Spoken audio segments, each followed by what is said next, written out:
નમસ્કાર, ન્યૂઝ કેપિટલમાં આપની સાથે હું મયુરી અને બુલેટિનની શરૂઆતમાં મોટા સમાચાર મળી રહ્યા છે તેના પર નજર કરી લઈએ। શિક્ષકો કે જે ભરતીની રાહ જોઈ રહ્યા છે આ ઉમેદવારો માટે નિરાશાજનક સમાચાર છે।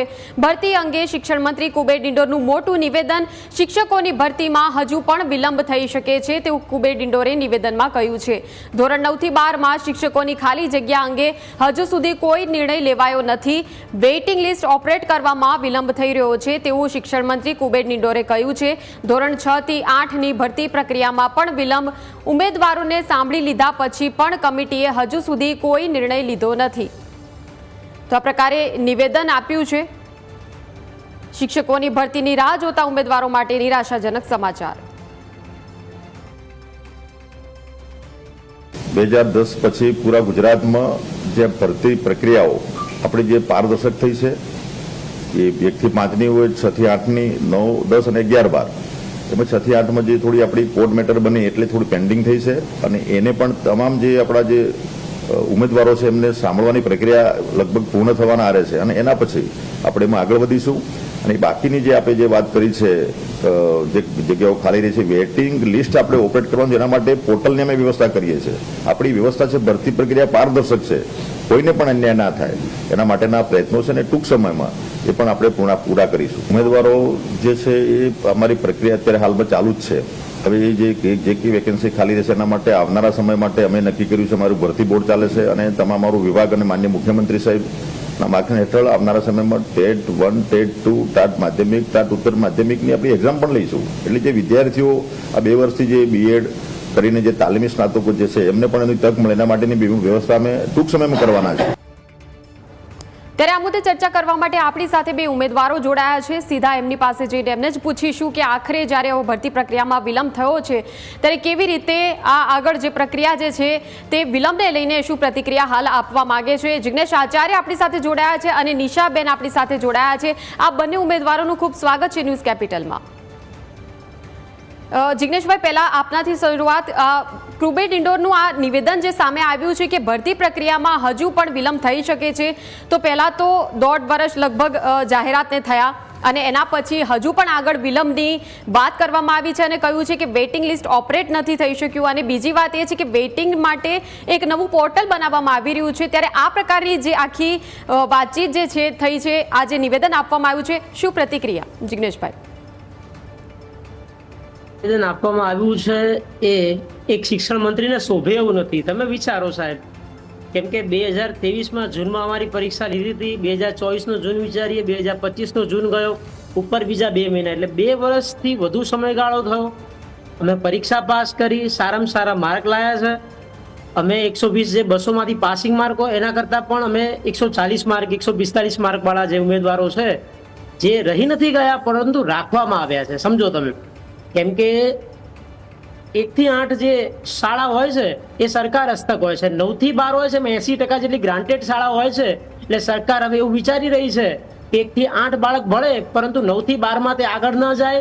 ડ્રોપ આઉટ રેશિયો પણ વધારે છે। 9 થી 12 ની શાળાઓ સરકાર બંધ કરવા માંગે છે કારણ કે એમાં શિક્ષકોની પૂરી ભરતી આપતા જ નથી અને આપી 10,700 માં પણ ઘણી જગ્યાઓ ખાલી છે સાહેબ। તો પૂરી ભરતી કરશે ને તો જ તે બાળકો કચ્છના હોય, ડાંગના હોય, દાહોદના હોય, મતલબ કે છેવાડાના બાળકોને શિક્ષણ નથી મળતું। સમજો, શિક્ષણ 6 થી 14 વર્ષના બાળકને પ્રાથમિક જરૂરિયાત આપણે કહીએ, જે આરટી એક્ટ આવ્યો એમાં સમાવવામાં આવ્યું, છતાં પણ તમે વિચારો આ પ્રાથમિક જરૂરિયાત 6 થી 14 વર્ષ, બાળક 14 થી 18 વર્ષનું મોટું થાય તો 9 થી 12 માં પણ એને શિક્ષણ જોઈશે ને। અને અત્યારે સાવ બેઝિક ક્વોલિફિકેશન કોઈ પણ સરકારી પરીક્ષા હોય તો એમાં બેચલર લેવામાં આવે છે। સમજો, તો બાળક 12મા સુધી 100 માંથી ગુજરાતના 45 બાળકો 12 પાસ જ નથી કરી શકતા। ડ્રોપ આઉટ રેશિયો એટલો બધો છે કેમ કે ત્યાં કાયમી શિક્ષકો નથી, માત્ર ને માત્ર 11 મહિના કરાર આધારિત શિક્ષકો છે। અને જો કરાર આધારિત શિક્ષકો રહેશે તો ગુજરાતનું ભવિષ્ય અંધકારમય છે। આવા કોઈ પણ ભારતના રાજ્યમાં આવી 11 મહિનાના કરાર આધારિત વાળી કોઈ પણ નોકરીઓ નથી, કારણ કે બિહાર જેવી સરકાર હોય, આ તો પંજાબમાં સરકાર હોય, કોઈ પણ રાજ્યમાં સરકાર હોય એ હંમેશા એવું જ વિચારે છે કે અમે બાળકોને કાયમી શિક્ષક આપીએ, પણ સરકાર આપણી પાછી પડી છે કેમ કે હજારો ઉમેદવાર અમે ટેટ પાસ છીએ છતાં પણ અમને નોકરી નથી લેવામાં આવતા।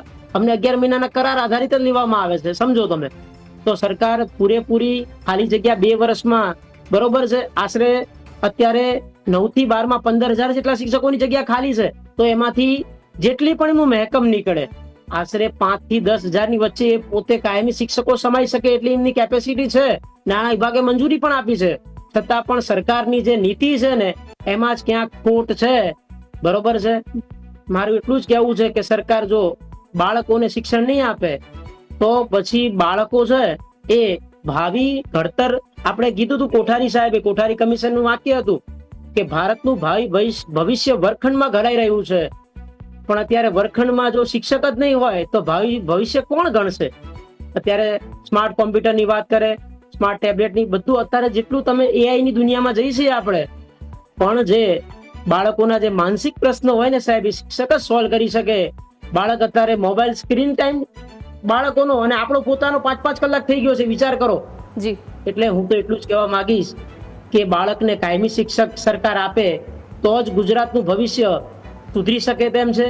અને જો નહીં આપે તો 2027 થી ચૂંટણીમાં જે પણ બાળકોને શિક્ષકો નથી મળતા તો તેના વાલીઓ સરકાર વિરુદ્ધ પણ વોટિંગ કરી શકે છે. સમજો, સરકાર આટલી બધી આપણે કઈ બહુમતીમાં છે છતાં પણ એ બાળકોનું નથી વિચારી શકતી, તો ભવિષ્યમાં જે વાલીઓ છે, કચ્છના વાલીઓ, બાળકો, તમને ખ્યાલ હશે ઘણા વિડીયો આવ્યા હતા કે મતલબ કે ત્યાં શિક્ષકો નથી. બરોબર છે. તો હું તો એટલું જ કહેવા માંગીશ કે ગુજરાતના દરેક બાળકોને કાયમી શિક્ષક મળે એવી અમારી અપેક્ષા છે.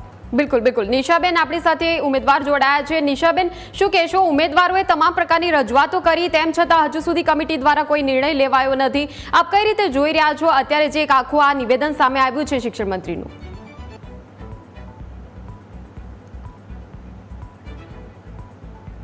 નિશાબેન, આપ અનમ્યુટ કરજો. નિશાબેન, આપને મારો સવાલ એ છે કે ઉમેદવારોએ વારંવાર રજૂઆતો કરી છે, આટલા સંઘર્ષ બાદ પણ પછી હવે એવું નિવેદન સામે આવે છે કે ઉમેદવારોની રજૂઆત બાદ પણ કમિટી દ્વારા કોઈ નિર્ણય લેવાયો નથી. એટલે આ નિવેદન તો આવે છે વારંવાર, પણ ખરેખર એનો અમલ થાય છે એ મોટો પ્રશ્ન છે.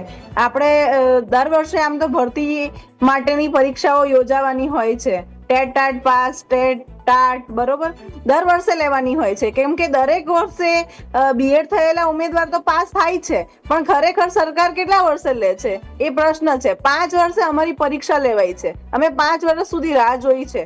બીએડ ની ડિગ્રી કર્યા પછી 5 વર્ષ રાહ જોઈ, પરીક્ષા આપી, અમે સારા માર્કે પાસ થયા, નવી પદ્ધતિ પ્રમાણે પરીક્ષા આપી, તેમ છતાં 2 વર્ષ થાય છે ભરતીમાં. તો હજુ કેટલી વાર છે? એવી તો તમે કેવી ભરતી કરો છો કે તેમાં 2 વર્ષ જતા રહે છે. સરકારને એ મોટો પ્રશ્ન છે. ખરેખર આવા નિવેદન આપતા પહેલા 10 વાર વિચાર કરવો પડે કે ખરેખર આ નિવેદન છે તો આ યોગ્ય નિવેદન છે, એ બાબત છે. અને અમે 60,000 ઉમેદવાર પાસ છીએ. ટાટ પાસ ઉમેદવાર જે લાયક ઉમેદવાર કહેવાય એ કેટલા છે? 60,000. 9 થી 12 ની જ વાત કરું છું. એની અંદર સરકારે ભરતી કેટલાની બહાર પાડી? 10,700 ની. અને એમાં પણ કેટલી પૂરી થઈ? ખરેખર આજે 2 મહિના થઈ ગયા છે 11-12 હાજર ઉમેદવાર થઈ, લોકોના પગાર આવી ગયા છે. છતાં પણ જો ભરતી સમિતિ અને સરકાર ખાલી જગ્યા બહાર ના પાડી શકે કે કેટલી ખાલી જગ્યા છે, કેટલા હાજર ઉમેદવાર છે, કેટલા ગેરહાજર ઉમેદવાર છે, તો એ કેવી પ્રોસેસ છે કે હજુ પણ ચાલુ જ છે? એવું તો તમે કેવું પોર્ટલ બનાવો છો કે હજુ પ્રોસેસમાં જ છે? એ પ્રશ્ન વાત છે. અને જ્ઞાન સહાયકની પ્રક્રિયા તો ખૂબ ફાસ્ટ થાય છે. અત્યારે અમારે જ્ઞાન સહાયકના ફોર્મ એ લોકોએ બહાર પાડે છે, બરોબર, તો એની પ્રક્રિયા કેમ ફટાફટ થાય છે? કેમ જ્ઞાન સહાયકની પ્રક્રિયા કેમ કાયમી શિક્ષક ના ભરી શકે? બરોબર, એ પ્રશ્ન છે કે આજે અમે હજારો ઉમેદવાર છીએ અને સામે બાળકો પણ એવા શિક્ષણથી વંચિત છે. તો સરકાર અમને ન્યાય આપે, બાળકોને ન્યાય આપે, ગુજરાતના શિક્ષણને ન્યાય આપે અને ઝડપી પ્રક્રિયા કરવામાં આવે. આવી કોઈ ભરતી ના હોય જેમાં બે વર્ષ નીકળી જાય. 2 વર્ષ થઈ ગયા, પરીક્ષા આપે, આજે અમે 2 વર્ષથી ઘરે છીએ, લાયક ઉમેદવાર છીએ છતાં ઘરે છીએ, અને બાળકો સામે શિક્ષણથી વંચિત રહી ગયા છે. તો શું આ ખરેખર શિક્ષિત ગુજરાતની વાત છે? તો શિક્ષિત ગુજરાત છે કે નહીં? તો વિકાસ થશે કે નહીં? વિકસિત ગુજરાતની વાતો કરે છે સરકાર, તો ખરેખર વિકાસ તરફ જઈ રહી છે કે નહીં? એ મોટો પ્રશ્ન છે. બિલકુલ. જિગ્નેશભાઈ, હવે ફરીવાર વિલંબની વાત કરવામાં આવી છે અને ખાસ કરીને એવી પણ વાત કરવામાં આવી છે કે એના માટે એક પોર્ટલ આખું નવું વિકસિત કરવામાં આવશે અને સાથે સાથે આગળ જતા પરીક્ષાઓ લેવામાં આવશે એવી પણ વાત કરવામાં આવી હતી. પરંતુ જે હાલ પરીક્ષા આપીને બેઠા છે કે જેની ઉંમર મર્યાદા પણ છે, તો ઉંમર મર્યાદા એક મોટો પ્રશ્ન હોય છે સરકારી ભરતીઓમાં. તો હવે જ્યારે વિલંબ થયો છે અને એ વિલંબ દરમિયાન જો પછી ઉંમર મર્યાદા એ પસાર થઈ જાય છે તો પછી એ ઉમેદવારોના ભાવિનું શું? શા માટે એ બાબતનો વિચાર નથી થતો સરકારને?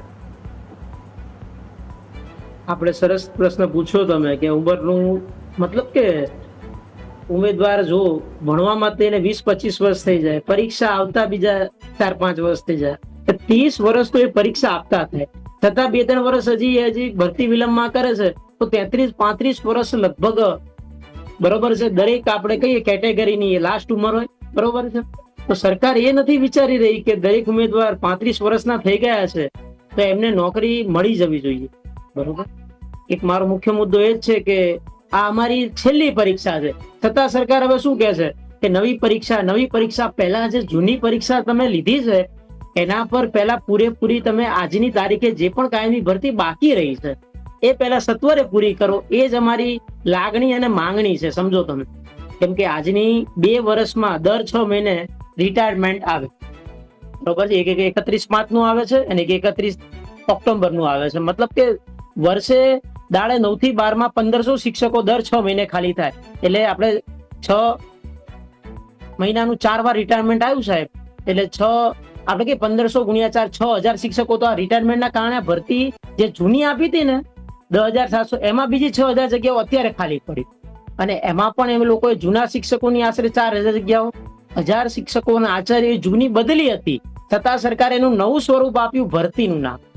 એટલે એવી 5000 જગ્યાઓ, 6000 જે આજની તારીખે ખાલી પડી છે એ જગ્યાઓ વત્તા ઘણા જે આપણે કહીએ જે મેડિકલ ઇમરજન્સી હોય, કોઈ બહેનો હોય, બરોબર છે, એમને બેબી નાનું બાળક આવવાનું હોય તો એ 9 મહિના પ્રેગ્નન્સીની લીવ ઉપર જાય, 6 મહિના જેટલી લીવ હોય તો ત્યાં પણ એમને શિક્ષકો થોડા સમય માટે એ કામ ચલાવવામાં એક જ્ઞાન સહાયક આપે તો અલગ વાત છે. પણ જ્યાં 15000 જગ્યાઓ આજની તારીખે ખાલી છે એમાં તો એમને કાયમી શિક્ષક જ આપવા જોઈએ, તો જ ગુજરાતનું ભવિષ્ય સુધરી શકે તેમ છે. તમને એક ઉદાહરણ દ્વારા વાત કરું. અમે 9મા 10મામાં ગણિત વિજ્ઞાન ભણાવીએ છીએ તો 10મામાં જે બાળક આવે એને બેઝિક હું કદાચ 11-12 નો ઘડિયો પૂછું છું ને આજે ક્લાસ, તો એ 50-60 જણાનો ક્લાસ. હવે ક્લાસોમાં સંખ્યા વધી.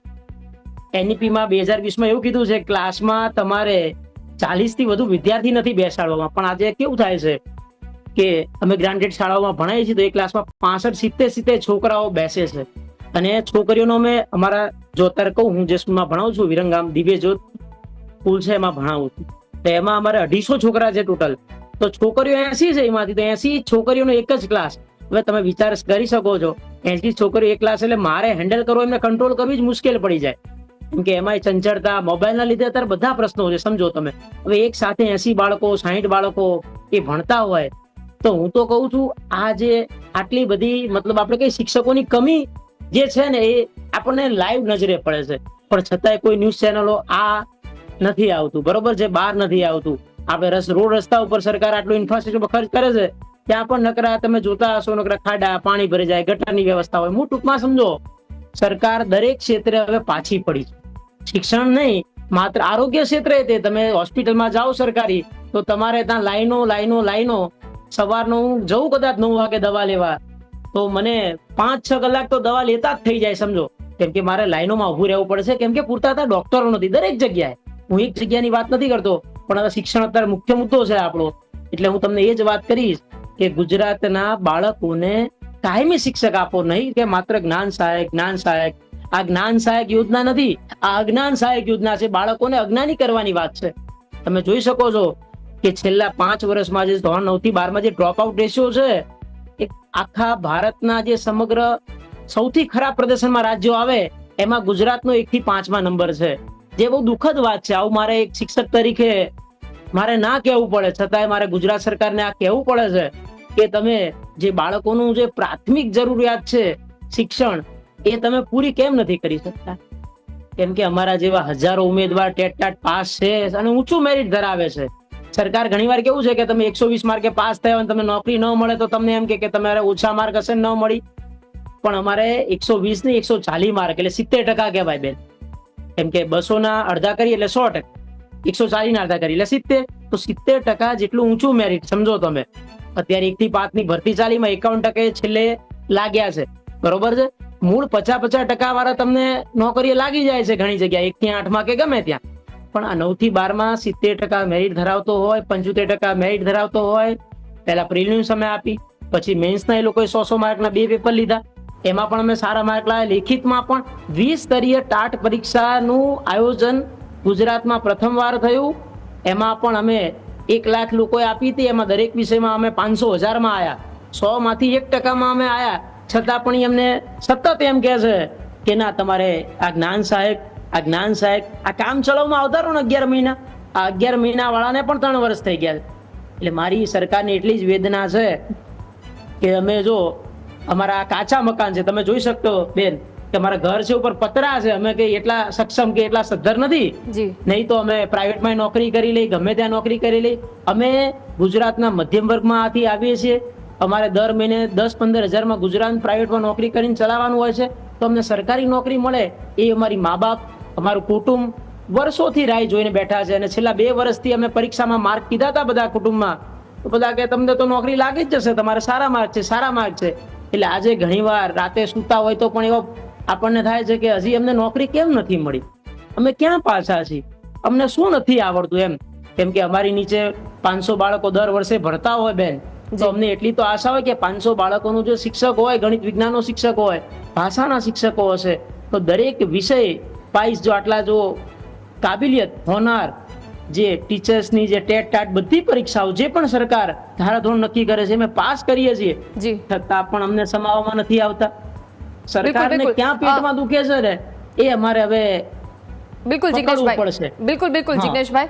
અને નિશાબેન, હવે જે રીતે આખું આ નિવેદન સામે આવ્યું છે અને હવે વિલંબની જ્યારે વાત છે, ત્યારે શું આપ સૌ કોઈ રજૂઆત કરશો આ મામલે? કેમ કે જે વિલંબ જે છે એ વિલંબના કારણે આગળ જતા ખૂબ મોટું એક નુકસાન છે આપને, ત્યારે શું આ અંગે કોઈ રજૂઆત કરવાનું આપનું આયોજન છે? આગામી સમયમાં કઈ રીતે આ નિર્ણયને લઈને પછી આપના તરફથી શું કોઈ પ્રવૃત્તિ કરવામાં આવશે? નિવેદનની વાત કરીએ તો આપણે આવેદન પત્ર દરેક જગ્યાએ અમારા ભરતી સમિતિ છે ત્યાંથી મુખ્યમંત્રી સુધી અમે રજૂઆત કરેલી છે, પણ અમારી રજૂઆતને કોઈ ધ્યાનમાં લેતું જ નથી. એ લોકોને એમ જ લાગે છે કે આ ઉમેદવારો છે બસ આવે છે, આંદોલન કરે છે, કંઈ નહીં થાય. પણ આ વખતે શિક્ષક દિવસ 5 સપ્ટેમ્બરના રોજ અમે ગાંધીનગર ભેગા થવાના છીએ અને જ્યાં સુધી અમને ન્યાય નહીં મળે ત્યાં સુધી અમે પરત નથી આવવાના. એટલે સરકાર કાં તો નિર્ણય કરી લે. અને વેટિંગની વાત છે, જ્યારે નિવેદનમાં વાત કરીએ ને કે વેટિંગ, તો વેટિંગ ક્યારે આવે? જ્યારે પૂર્ણ ભરતી થાય. અમારી તો ભરતી જ પૂર્ણ નથી થઈ. અમારી 40% જગ્યાઓ તો હજુ ખાલી છે, એમાં પણ એક ઉમેદવારને 2 જગ્યાએ ફાળવણી આપવામાં આવી છે. તો શું એ અન્યાય નથી? એ કયા નિયમ આધારે કરી? અમે ભરતી રદ કરવાની વાત નથી કરતા, અમે ખાલી એટલી જ વાત કરીએ છીએ કે અમને ન્યાય મળે, દરેક ઉમેદવારને જેટલી જગ્યાઓ બહાર પાડી છે અને મહેકમ પ્રમાણે જે પણ જગ્યાઓ વધારો થઈ શકે એ પ્રમાણે વધારો કરી અમને ન્યાય આપે અને અમારી ભરતી પૂર્ણ કરે. સરકાર આંકડા બહાર પાડે છે, પણ ખરેખર જો કામ થાય છે કે નહીં એ ગ્રાઉન્ડ લેવલે જોવા જેવી વાત છે. એમ કે સરકાર 10,700 નો આંકડો બહાર પાડી દીધો, એમ કહેવાય છે કે આટલી મોટી ભરતી, પણ ખરેખર જે ભરતી થઈ છે એ તો ઉમેદવારની વેદના જ ખબર પડે કે ભરતીના નામે શું છે, મીંડું છે.